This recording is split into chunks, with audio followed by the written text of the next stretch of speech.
প্রিয় ছাত্রছাত্রীরা, আজকের পর্বে আলোচনা করব তোমাদের উচ্চ মাধ্যমিকের এডুকেশন বিষয় একটা সম্পূর্ণ প্রশ্নপত্র নিয়ে আলোচনা করব। এই প্রশ্নপত্রটি অবশ্যই তোমরা কিন্তু ভালো করে প্র্যাকটিস করে নেবে।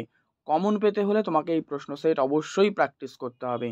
তবে দেখো, এখানে তোমাদের এডুকেশন বিষয়ে 24টা কিন্তু এমসিকিউ প্রশ্ন থাকে আর 16টা থাকে এসএকিউ প্রশ্ন। টোটাল এই 40 নম্বর কিন্তু তোমাদের এমসিকিউ, মানে শুধু 1 মার্কসের প্রশ্নগুলো রয়েছে।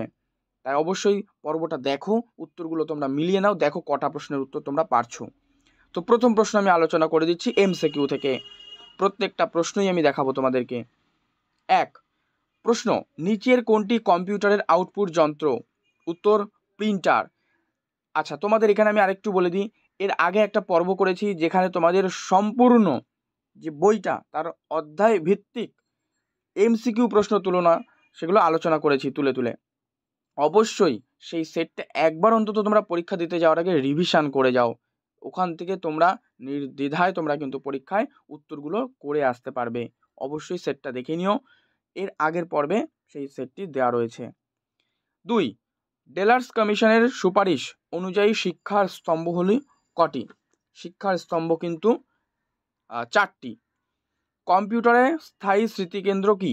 স্থায়ী যে স্মৃতিকেন্দ্র সেটা কিন্তু রম অর্থাৎ রিড অনলি মেমোরি। তোমরা কমেন্টে জানাও RAM অর্থাৎ র্যাম এর ফুল ফর্ম কি? 4 স্ক্রিন রিডার যন্ত্র ব্যবহৃত হয় কাদের জন্য ব্যবহৃত হয়? উত্তর করো দৃষ্টিহীন শিশুদের শিক্ষার জন্য।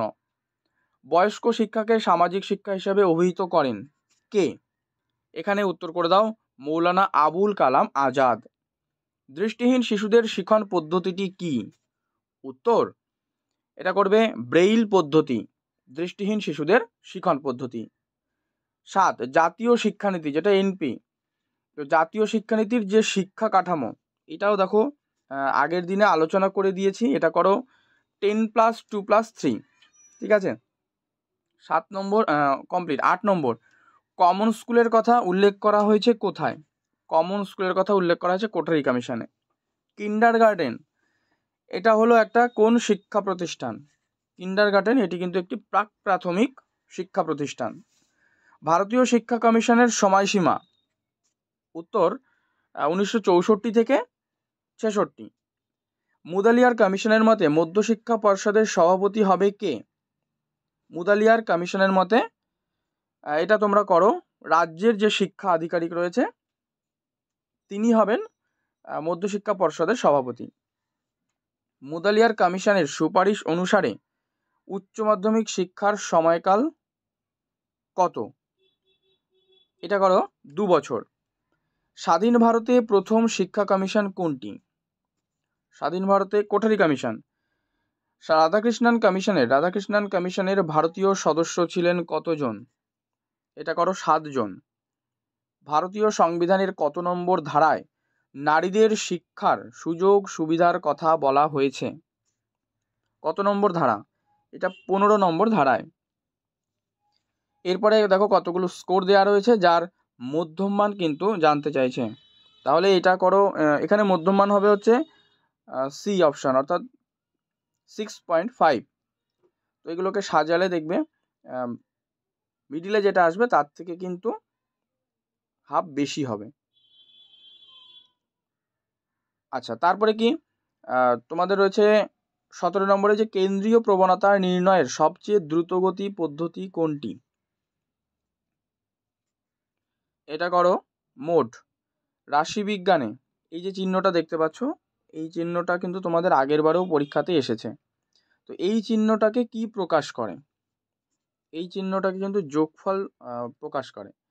অন্তর্দৃষ্টিমূলক শিখন। অন্তর্দৃষ্টিমূলক শিখন বলতে কি বোঝো, বা শিখনটা কি? এটা কোনো প্রচেষ্টা আর ভুলের যে কৌশল। 20 গেস্টাল্ট মতবাদের মূল ভিত্তি হলো সাধারণীকরণ। আর টাইপ অনুবর্তনটির নামকরণ করেছেন কে? এটা করো Thurstone. The nature of intelligence এই বইটির রচয়িতা কে? এই বইটির রচয়িতা থার্স্টন। সি বুদ্ধির সংজ্ঞা দিয়েছেন কে?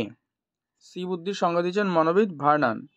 আর গ্যাগনের মতে শিখনের শেষ যে স্তর সেটি হলো সমস্যা সমাধানের শিখন।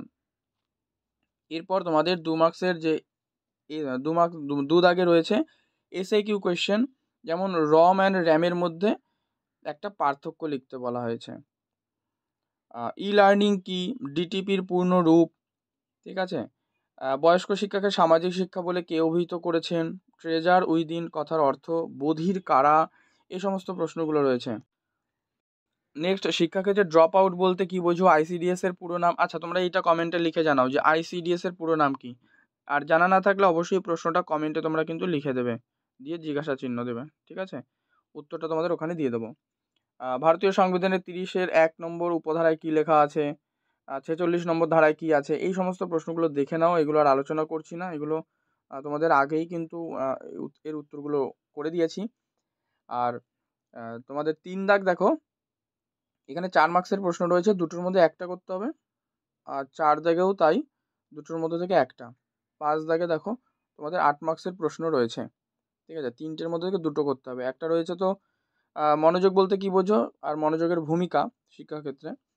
2 রয়েছে থর্নডাইকের শিখনের মূল সূত্র আর দুটি মূল সূত্রের গুরুত্ব। আর রয়েছে গড়ের এই যে শ্রেণী ব্যবধান আর পরিসংখ্যা, এটা কিন্তু দেওয়া রয়েছে। হ্যাঁ, মধ্যম মান নির্ণয় করতে হবে।